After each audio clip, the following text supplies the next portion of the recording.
అందరికీ నమస్కారం అండి. Welcome to our channel Shatakshar. మరి ఈ వీడియో ఏంటంటే ఎందరో మహానుభావులు అందరికీ వందనాలు అన్నట్టు నేను కూడా ఒక మహా వ్యక్తి, అందరికీ తెలిసిన మహానుభావుడైన శ్రీ యోగి వేమన గారి సమాధి దగ్గరికి వెళ్ళడం జరిగింది. సో ఇది వచ్చేసి కటారుపల్లి, ఇది కదిరికి తిమ్మమ్మ వరివానికి మధ్యలో ఉంటుంది. అంటే కదిరికి ఒక 15 కిలోమీటర్స్, ఒక 15 కిలోమీటర్ల దూరంలో ఉంటుంది.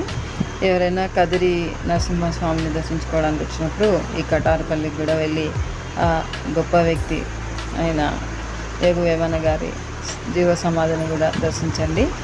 ఎందుకంటే యోగి వేమన సమాధి ఈ రాయలసీమలో ఉండడం రాయలసీమ వాళ్ళు చేసుకున్న అదృష్టము. ఇది వచ్చేసి ఇలా లోపలికి వెళ్ళాము మేము. కటారుపల్లిలో ఉన్న యోగి వేమన గారి జీవ సమాధి దగ్గరకు వచ్చాము మేము. సో ఇలా వెళ్తూ ఉంటే ఇక్కడ ఒక క్యాంటీన్ ఉంది. ఇది ఇంతకుముందు ఉండేదంటే ఇప్పుడైతే క్లోజ్ ఉంది. ఇలా లోపలికి వెళ్తున్నాము. సో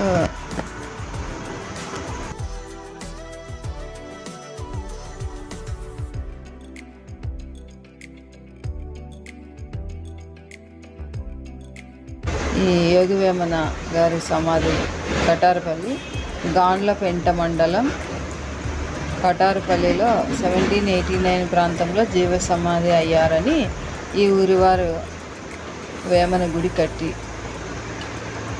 ఆరాధిస్తున్నారు. ఈ ఆలయ ప్రాంగణంలోనే భవన ప్రాకారాల్లో 150కి పైగా వేమన పద్యాలు చెక్కారు. వీటిలో మనకు తెలియని పద్యాలు చాలా ఉన్నాయి. సో కనీసం ఒక 10 పద్యాలైనా తెలిసిండాలి పిల్లలకి. సో ఇలా లోపలికి వెళ్తున్నాము.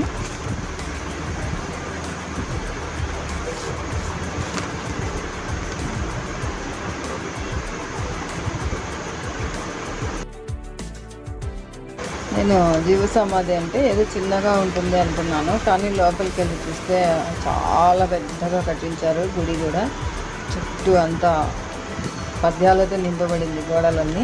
చూడండి మీరు కూడా. సో ఇలా ఎంటర్ అయితేనే ఫస్ట్ లెఫ్ట్ సైడ్ నుంచి ఇట్లా చూసినా, రైట్ సైడ్ ఇలా చూసిన పద్యాలే కనిపిస్తాయి మనకి. ఏమనంటే పద్యాలే కదా మరి. చూడండి ఇలా లైన్గా 150కి పైగా ఉన్నాయంట. ఇవి 150 పద్యాలు అంటారు. సో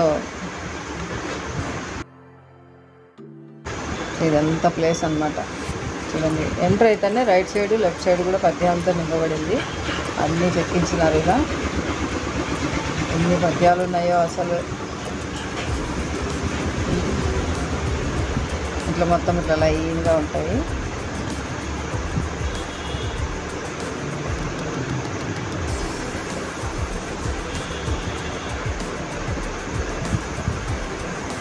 ఇందులో మనకు తెలియని పద్యాలు చాలా ఉన్నాయి. అంటే రెగ్యులర్గా అందరి నోటిలో ఎప్పుడు వస్తున్న పద్యాలు ఉప్పు కప్పు రంబు ఇలాంటి పద్యాలే వస్తాయి. గంగి గోవు పాలకు గరిటెనైన చాలు ఇలాంటి పద్యాలే గుర్తుంటాయి.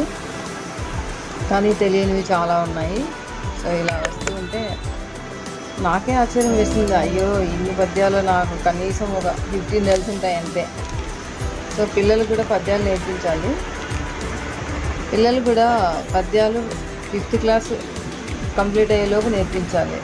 ఎందుకంటే 6th క్లాస్ నుంచి వాళ్ళ సిలబస్ చదువుకోవడానికి సరిపోతుంది. అప్పుడు పెద్ద ఇంట్రెస్ట్ చూపించరు. కాబట్టి పెద్దవాళ్ళు, ఇంట్లో ఉన్న పేరెంట్స్ కానీ పిల్లలకి కనీసం ఒక 10 పద్యాలైనా నేర్పించండి. సో ఇది యోగి వేమన గారి సమాధి ఉన్న ప్లేస్. ఇది క్లోజ్ ఉంది. సో మధ్యాహ్నము మేము 3:30కి వచ్చాము. 4 గంటలకు ఓపెన్ చేస్తారంట. సరే అప్పటిదాకా వెయిట్ చేద్దామని వెయిట్ చేస్తున్నాము. ఇంకోటి ఏంటంటే ఇలాంటి ప్లేసెస్కి వెళ్ళినప్పుడు అది చూసేది కంప్లీట్ అయ్యేంత వరకు మాత్రం వెనక్కి రాకూడదు. ఎందుకంటే మనము అదే పనిగా మళ్ళీ వెళ్ళలేము. ఒకసారి వెళ్ళగలగడమే అదృష్టము. మళ్ళీ ఇంకోసారి వెళ్తామో లేదో మనకే తెలియదు. అలాంటప్పుడు వచ్చాం కదా పూర్తి చేసుకొని వెళ్ళాలి అని వెయిట్ చేసుకొని కంప్లీట్ చేసుకొని వెళ్ళడం మంచిది. సో ఇది జీవ సమాధి ఉన్న ప్లేస్. ఇది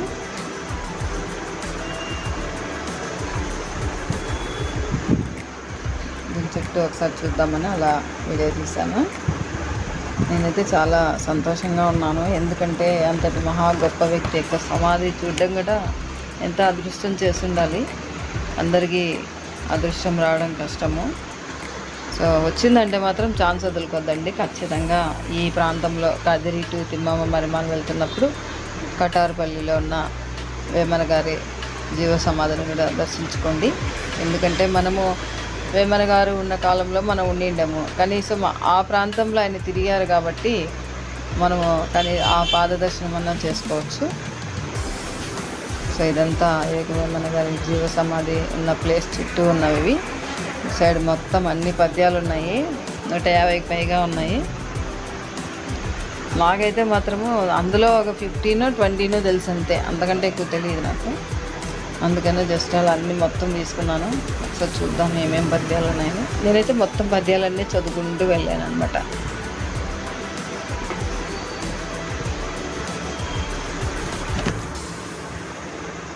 తెలుగువారు ఎవరైనా సరే చిన్నపిల్లల దగ్గర నుండి పెద్దవారి వరకు వేమన పద్యాలు తెలియని వారు ఉండరు. ఏదో కనీసం ఒక్కటైనా తెలిసి ఉంటుంది కదా. అలాగే ఆయన పద్యాలు మన జీవితంలో ఎన్నో సందర్భాల్లో, అంటే కష్టంలో ఉన్నప్పుడు, సుఖంలో ఉన్నప్పుడు, సంతోషంలో ఉన్నప్పుడు, దుఃఖంలో ఉన్నప్పుడు, ఇంకా ఏదైనా బాధగా ఉన్నప్పుడు, ఇంకా ఏదైనా మానసికంగా ధైర్యం సహనం కోల్పోయినప్పుడు కూడా వేమన గారి పద్యాలు గుర్తు తెంచుకుంటే చాలు, మనసు చాలా హాయిగా ఉంటుంది. ఇది వచ్చేసి ఇంకొక సైడ్ విగ్రహం ఇటు సైడ్ ఉంటుంది. అంటే అటు సైడ్ మేము ఇటు సైడ్ నుంచి రాలేదు, యాక్చువల్గా ఇటు నుంచే రావాలంట. మేము బ్యాక్ సైడ్ నుంచి వచ్చాము. ఎన్ని పద్యాలు ఉన్నాయో.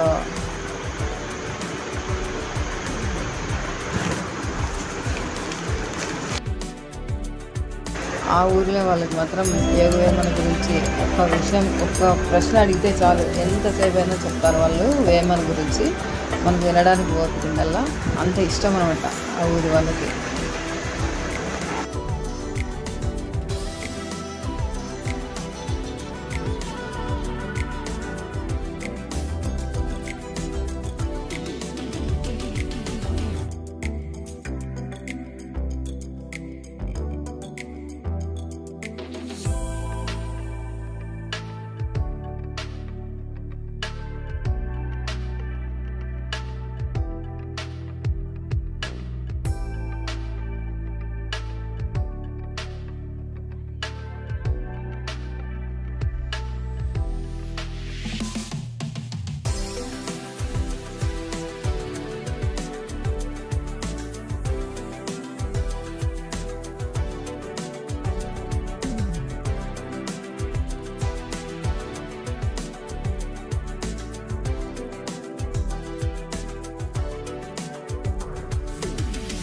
వేమన గారి వారసులు కూడా ఉన్నారు. వాళ్ళ కుటుంబానికి చెందిన వారసులే వీళ్ళు. ఇక్కడ ఉన్నారు కదా ఈవిడ, వీళ్ళే అనమాట ఈ జీవ సమాధిని రోజు పూజిస్తూ ఉంటారు. సో ఆమె ఎంత అదృష్టవంతురాలో, రోజు వేమన గారి సమాధికి పూజించడము. మహా గొప్ప వ్యక్తి కదా మరి. సో కనీసం వాళ్ళ వంశస్థులనైనా చూడగలిగాను. సో ఇది వేమన గారి జీవ సమాధి ఉన్న ప్రాంతం ఇదే గుడి లోపల ఉన్నది. ఇందాక డోర్ వేశారు కదా, అదనమాట.